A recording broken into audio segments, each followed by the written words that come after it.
crois que c'est votre 8e film en italien, si je ne me trompe pas, ou on ne doit pas en être loin. J'ai essayé de compter comme ça, à peu près, 8 ou 9. C'est vraiment très très différent pour vous de jouer dans votre langue maternelle. Vous parlez très très bien français, vous jouez en anglais aussi. Là, le fait de jouer en italien, vous vous sentez plus à l'aise. C'est une approche du jeu un petit peu différente. C'est que je me sens, quand je joue dans ma langue, je me sens à nu. À nu parce que quand je joue en français ou en anglais, j'ai la protection de la langue. C'est pas ma langue, je peux me permettre de faire des erreurs, j'ai un filtre. C'est comme quand je joue un personnage. Alors que quand je joue dans ma langue maternelle, il y a quelque chose de libératoire d'un côté et de l'autre quelque chose, je me sens complètement à nu, sans protection. Et c'est très intéressant. Vous allez plus loin, vous pensez même peut-être dans les sentiments, dans l'approche du personnel quand vous êtes en italien? Je peux pas le dire. Moi, je peux pas juger moi-même. C'est très compliqué. Je laisse aux autres faire ça. Mais ça vous donne en tout cas un sentiment de bien-être, en tout cas d'être tout d'un coup dans votre langue maternelle. Si. Oui, je pense aux films italiens qui sont sortis à l'étranger. Je pense à Malena, Souviens-toi de moi et l'histoire italienne. Oui, je crois que c'est 3 films très importants pour moi. Tous les 3, dans une manière différente. Et c'est vrai que je crois que, comment je peux dire, on n'est plus à l'époque où on était, où toutes les actrices comme Gina Lollobrigida, Sofia Loren, Claudia Cardinale, Silvana Mangano, où ces actrices-là, ils avaient la chance de devenir internationaux grâce à des films italiens, parce que les films italiens voyageaient beaucoup à l'époque. Aujourd'hui, on n'a plus ça. Il n'y a pas beaucoup de films italiens qui font le tour du monde. Et voilà, du coup, pour une actrice italienne, je crois que c'est important de faire des films en italien, parce que c'est ta langue, et ta culture et ta nature. Mais je crois que c'est aussi intéressant de faire des films français, américains. Justement, vous parlez du cinéma italien. Il a été remarquablement représenté cette année au Festival de Cannes, puisque Il Divo et Gomorra ont été récompensés. Le film aussi, Une histoire italienne, était présenté en sélection officielle à Cannes, mais meilleure compétition. Est-ce que vous avez vu Gomorra et Il Divo? Vous avez eu le temps de le voir? Pas encore, mais j'ai très envie de voir. Parce que je connais Paolo Sorrentino et je trouve que c'est un réalisateur magnifique. Et aussi Gomorra, je sais que c'est un film vraiment incroyable. Et Garrone, c'est un des plus grands metteurs en scène italiens. Du coup, disons que Garrone et Sorrentino représentent vraiment les jeunes talents du cinéma italien. Et du coup, je suis très heureuse qu'à Cannes, il y a eu une présence italienne si forte. C'est vrai, Monica Bellucci, qu'on dit souvent qu'il y a eu une grande époque du cinéma italien, il y a eu une période plus difficile. Là, on vient de le constater, ça revient bien sur le devant de la scène, on en est très très heureux. Mais c'est un cinéma que vous avez jamais lâché. Je crois qu'avec Marco Tullio Giordana, vous connaissez depuis des années, vous aviez envie de travailler avec lui. C'est-à-dire que même malgré votre carrière internationale, vous n'avez jamais oublié ce cinéma-là et vous avez toujours eu envie de consacrer du temps pour le cinéma italien. Mais moi, je crois que l'internationalité vient d'une forte identité. Je crois que t'amènes, quand tu travailles ailleurs, t'amènes quelque chose de précis. Et moi, je vois que les réalisateurs qui ont envie de travailler avec moi, alors qu'il n'y a aucune raison de m'utiliser dans un film, ils ont envie de m'utiliser et du coup, ils pensent à une petite chose qui peut justifier le fait que je suis italienne.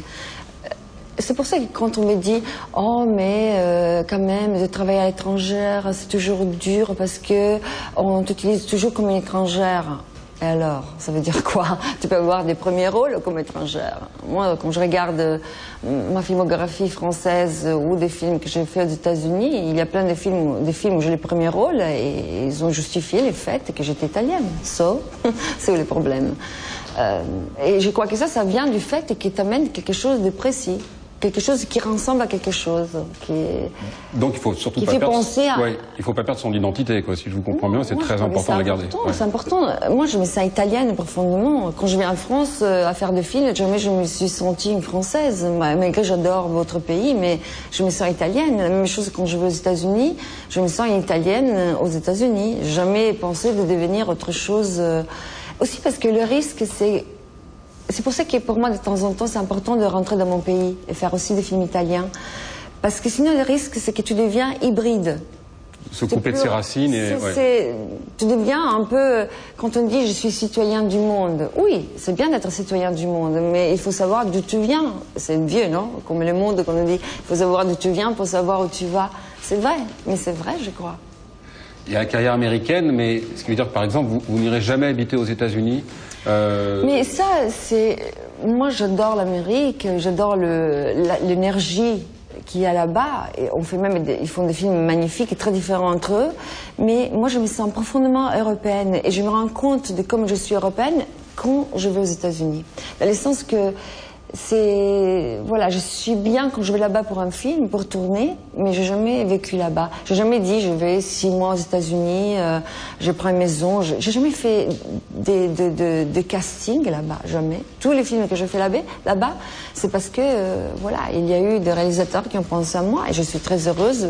J'espère que ça continue, mais j'ai jamais vraiment fait partie du système hollywoodien, jamais. Et à chaque fois, vous avez essayé de comprendre pourquoi ils faisaient appel à vous? Qu'est-ce qui, chez vous, les intéressait? Je ne sais pas. J'ai aucune idée. Non, je sais que quand je fais, par exemple, les films avec Bruce Willis ou Matrix, ou les films avec Morgan Freeman et Gene Hackman, là, je fais Malena, qui a été sorti là-bas, et je sais que c'est à cause de ce film-là. Après, je fais d'autres films américains à cause d'Irréversible, par exemple, je le sais, ça. Par exemple, quand je fais La Passion du Christ. Les Américains se sont dit c'est une actrice gonflée qui va jusqu'au bout. Et voilà, et du coup, c'est grâce à des films européens que je fais, qui sont sortis là-bas, que je fais des films américains. C'est ce qui vous a amené l'opportunité de travailler là-bas. Ouais. Et justement, on en parlait tout à l'heure. Aujourd'hui, quand vous choisissez un rôle, un film, c'est cette envie toujours d'aller sur des terrains inconnus. C'est cette envie de... Je parlais de Monique tout à l'heure par rapport à Monica, mais c'est cette envie de casser cette image, même si vous ne le cherchez pas à tout prix, mais c'est ancré au fond de vous-même. Disons que quand on te dit « Oh, mais c'est pas important ce qu'ils pensent les autres », c'est pas vrai ça. Moi je crois que c'est à travers le regard des autres qu'on comprend aussi qui on est. Et moi, quand un réalisateur arrive avec des idées sur moi, que moi je n'avais pas pensé. Par exemple, quand Guillaume Niclou est venu me chercher pour le Concile des Pierres, c'était un rôle complètement différent de tout ce que j'avais fait auparavant. Et pour moi, c'est hyper intéressant de passer de Astérix à Irréversible, à les films de Blier, où ma beauté, où quand même les physiques est mise en valeur, à un film comme celui-là de Guillaume Niclou, où mon image est cassée. Après, bien sûr, il y a des gens qui n'aiment pas ça. Mais moi, en tant que comédienne, j'ai besoin de faire des tests aussi sur moi-même et avoir des réalisateurs qui me donnent l'opportunité de ça, qui me donnent l'opportunité d'expérimenter et voir toutes les possibilités que je peux en tant que comédienne. Pour moi, ça, c'est un cadeau incroyable. Et ça vous ennuie les gens qui éventuellement pensent de vous, justement, qu'il n'y a qu'une image de Monica Bellucci, magnifique femme, très belle plastique, toutes ces choses-là, ça vous ennuie si on vous réduit qu'à ça? Moi, je crois que les gens qui voient ça, c'est parce qu'ils veulent voir que ça. Parce que moi, je fais des films qui sont très différents entre eux. Et du coup, les gens qui me réduisent à quelque chose de plastique, c'est parce que, comment on dit, c'est eux qui me regardent avec des yeux qui sont différents de ce que je suis et de ce que je projette et du parcours que je fais. Mais en même temps, tout ça, ça fait partie, comme on dit, de la carrière et du fait qu'il y a des gens qui apprécient ce que tu fais et il y a des gens qui n'apprécient pas ce que tu fais. Mais et vous l'acceptez mieux? Vous l'acceptez mieux aujourd'hui, ça, justement? Non, moi je crois que je l'ai toujours accepté. Parce que je crois que tout ça, ça m'est arrivé depuis les débuts. Juste pour le fait que je venais de la mode, et du coup, quand j'ai commencé le métier du cinéma, j'étais très jugée juste par le fait que j'étais encore un mannequin qui cherchait de faire du cinéma. Et du coup, il y avait, disons, cette attaque du fait qu'on est jugé un peu sur les physiques. Mais moi, je crois que, voilà, comment dire, j'ai cherché de faire le mieux que je pouvais. Et je crois que je ne dis pas du tout que j'ai appris mon métier parfaitement. Je dis juste que j'ai la chance d'avoir des réalisateurs de talent qui m'appellent et qu'à travers ça, j'ai eu la possibilité de mûrir. Et je crois que j'ai encore plein de chemins à faire. Et voilà. Mais je l'ai fait avec beaucoup de passion, beaucoup d'amour et pas du tout comme quelqu'un qui doit faire une course pour devenir la meilleure. Ce qui veut dire que sur un tournage, vous avez presque plus besoin du regard du réalisateur que des gens avec qui vous jouez? Ah non, absolument. Moi, jouer, c'est comme jouer avec un ballon. Ça veut dire on donne un ballon à quelqu'un et c'est très important comme l'autre, il te retire les ballons pour que toi, tu le puisses prendre très bien. Du coup, pour moi, c'est très important. Moi, les contacts avec l'autre, c'est la chose la plus importante. C'est pour ça que c'est très important quand il y a une bonne alchimie entre les acteurs. Mais je parle des acteurs, pas seulement masculins, aussi une actrice, voilà, avec qui tu peux jouer et qu'il y a une alchimie très forte qui peut s'écrire. Et moi, ça m'est arrivé tellement de belles expériences sur les plateaux, avec les acteurs, mais aussi avec les actrices. Et du coup, j'aime ce métier qui me fait rêver et que je crois que quand on joue, on est comme élevé de la terre, non?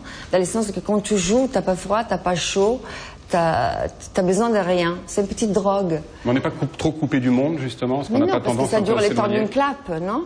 Moi, ça m'arrivait de faire un film, justement les films d'Oublier combien tout même. Je le faisais en train d'allaiter mon bébé. Je faisais des scènes d'amour avec Bernard Campan. Et après, je courais, parce que j'ai la montée de lait, et je courais dans ma caravane, allaiter mon bébé. Et je trouve ça très sain.